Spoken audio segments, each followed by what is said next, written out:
Hello everyone, welcome to my channel Indian constitution and I am doctor Shalini. Today हम लोग नीति आयोग के बारे में बात करेंगे। तो नीति आयोग के बारे में जैसा कि आप सभी को पता है कि नीति आयोग से पहले योजना आयोग हुआ करता था, तो दोनों के बीच में क्या डिफरेंस है, क्या सिमिलरिटीज़ हैं, उनके बारे में भी हम बात करेंगे। बट फर्स्ट पहले मैं अपना इंट्रोडक्शन दे दूँ। My name is doctor Shalini and I have completed my PhD in international relations and I have done PG in political science and public administration both. I have done honors in political science and have diploma course in consumer protection. Then I have 3 years teaching experience and published research papers in various national and international journals. तो ये मेरा छोटा सा एक introduction हो गया। Then हम लोग नीति आयोग पर आते हैं। नीति आयोग क्या है? नीति आयोग भारत सरकार के द्वारा गठित एक ऐसा संस्थान है जिसे योजना आयोग की जगह पर बनाया गया है। तो पहले क्या था? पहले योजना आयोग था। 1947 में जब हमारा इंडिया आज़ाद हुआ, हमारा देश आज़ाद हुआ, तो बहुत सारे देश में उस वक्त प्रॉब्लम्स थी, चाहे सामाजिक स्तर पर हो, आर्थिक स्तर पर हो या राजनीतिक स्तर पर हो। सामाजिक स्तर पर बहुत सारी हमारे देश में प्रॉब्लम्स थी, कुरीतियाँ थी, इनको दूर करना था। इलिटरेसी थी, अनएम्प्लॉयमेंट था, या फिर आप ये कह सकते हैं कि इक्वलिटी वाली प्रॉब्लम भी काफ़ी थी। ये सारी दिक्कतें थी। इकोनॉमिकली हम वीक थे, पॉलिटिकली हम स्टेबल नहीं थे। तो इन सभी के लिए कमेटी की आवश्यकता उस वक्त महसूस हुई, जो एक एडवाइजरी कमेटी के तौर पर भी काम कर सके। तो 1950 में पंडित जवाहरलाल नेहरू जी ने योजना आयोग बनाया। बट इसको बनाया जिन उद्देश्यों को लेकर गया था वो थे सामाजिक और आर्थिक जो मुद्दे हैं उन पर गवर्नमेंट को सलाह देना। बट धीरे धीरे इसका जो कद है वो काफ़ी बढ़ने लगा और ये जो सेंट्रल गवर्नमेंट और स्टेट गवर्नमेंट की जो पॉलिसीज़ हैं, उनके जो भी लॉज मेकिंग हैं, उन पर ही प्रभावी होने लगा था। देन 13 अगस्त 2014 को मोदी गवर्नमेंट ने 65 साल पुराने योजना आयोग को भंग कर दिया और इसकी जगह पर एक ऐसे निकाय की निकट भविष्य में स्थापना की घोषणा की। उसी के अनुरूप 1 जनवरी 2015 को नीति आयोग की स्थापना की गई। Okay, 1 January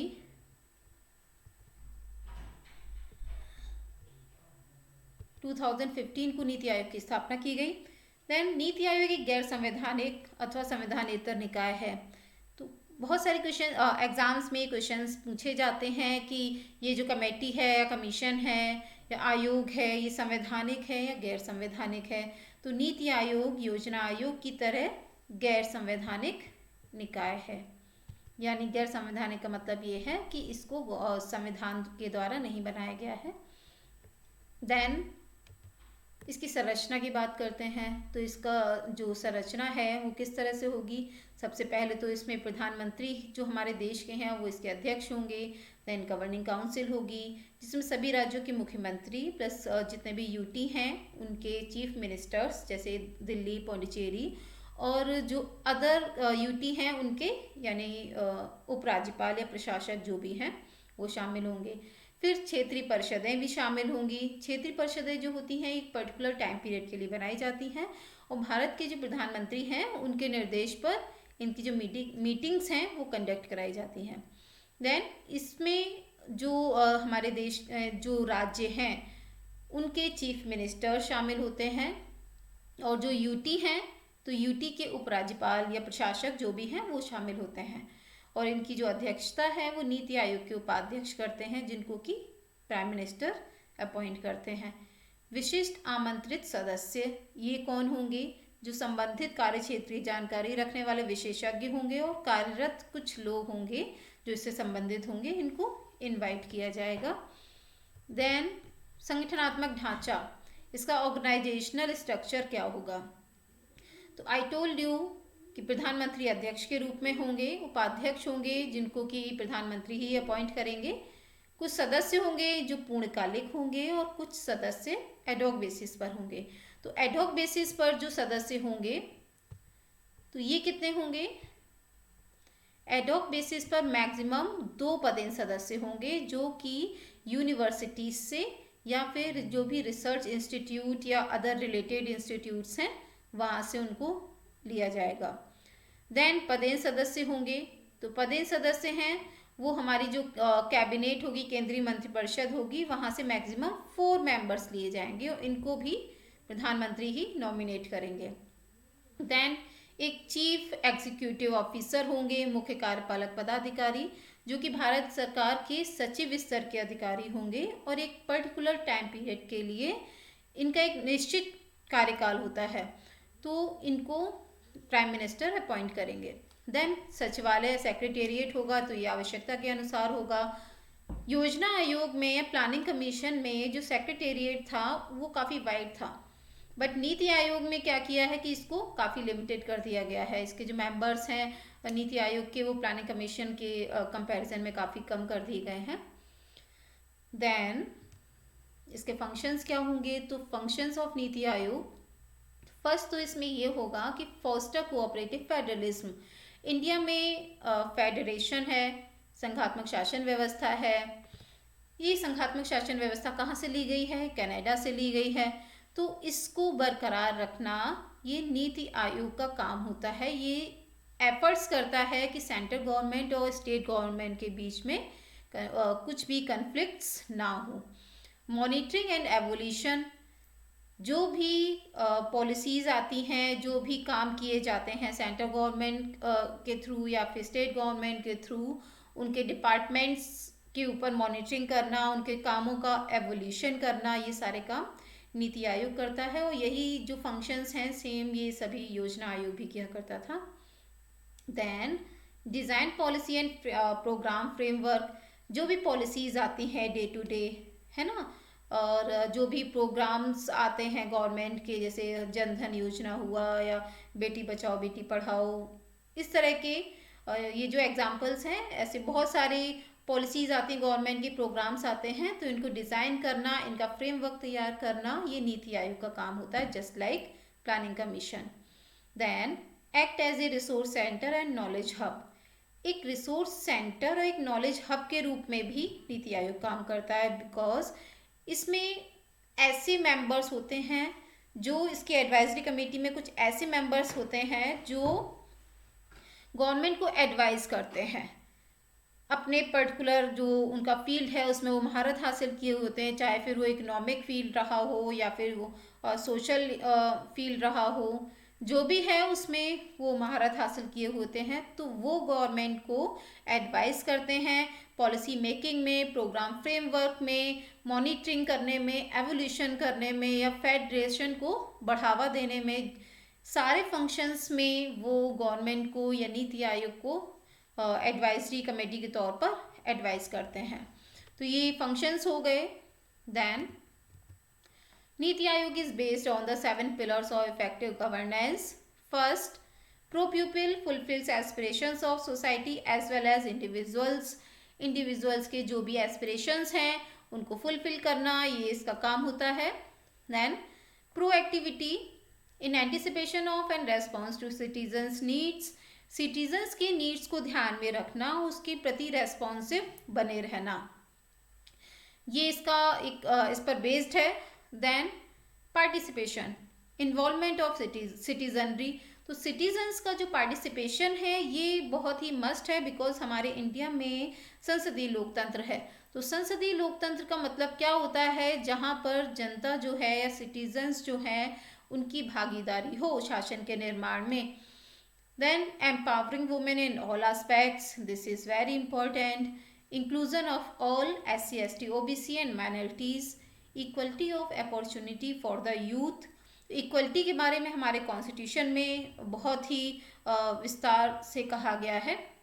article 14 to 18 constitution में इक्वलिटी की बात की गई है, फिर चाहे वो जाति रंग भेद के आधार पर इक्वलिटी हो या फिर अवसर की समानता हो या अस्पृश्यता का अंत हो, उपाधियों का अंत हो, सभी में सभी जो आर्टिकल्स हैं समानता के अधिकार के, इसमें इक्वलिटी की बात जो कही गई है। Then transparency, making government visible and responsive. Transparency एक गवर्नमेंट को विजिबल बनाती है और रेस्पॉन्सिव बनाती है।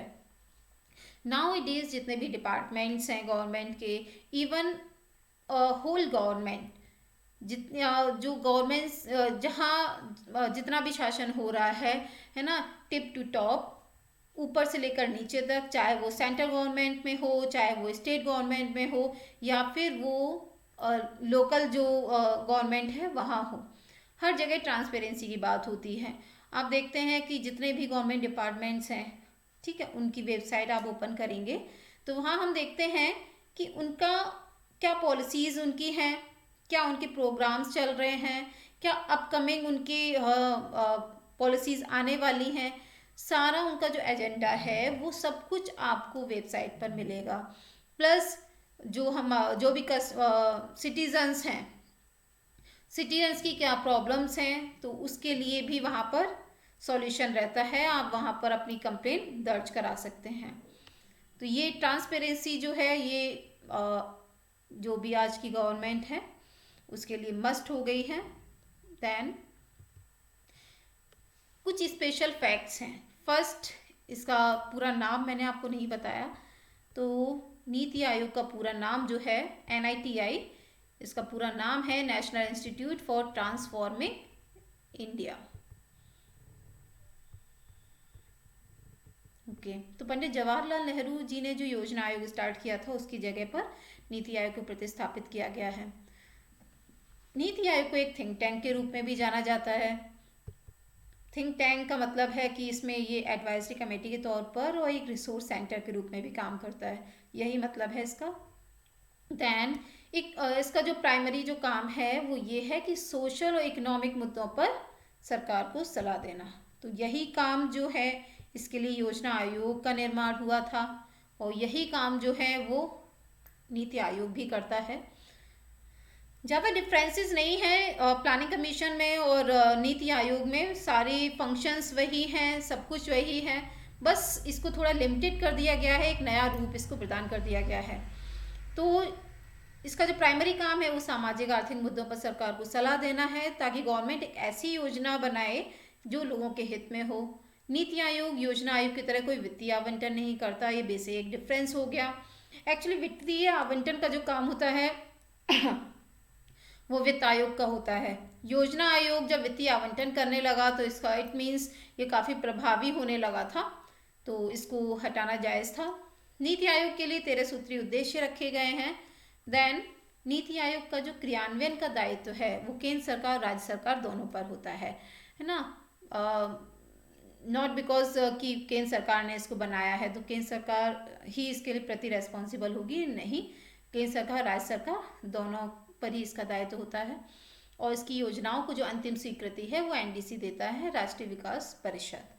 तो ये योजना आयोग के बारे में और नीति आयोग के बारे में कुछ बातें रहीं। योजना आयोग जब ज़्यादा प्रभावी होने लगा तो इसकी कुछ आलोचनाएं भी की जाने लगी थी। कुछ लोगों ने इसे इस तरह से क्रिटिसाइज किया कि एक पैरेलल कैबिनेट की तरह काम कर रहा है, छाया मंत्रिमंडल की तरह काम कर रहा है, या फिर 5th पिलर कहा जाने लगा गवर्नमेंट का इसको।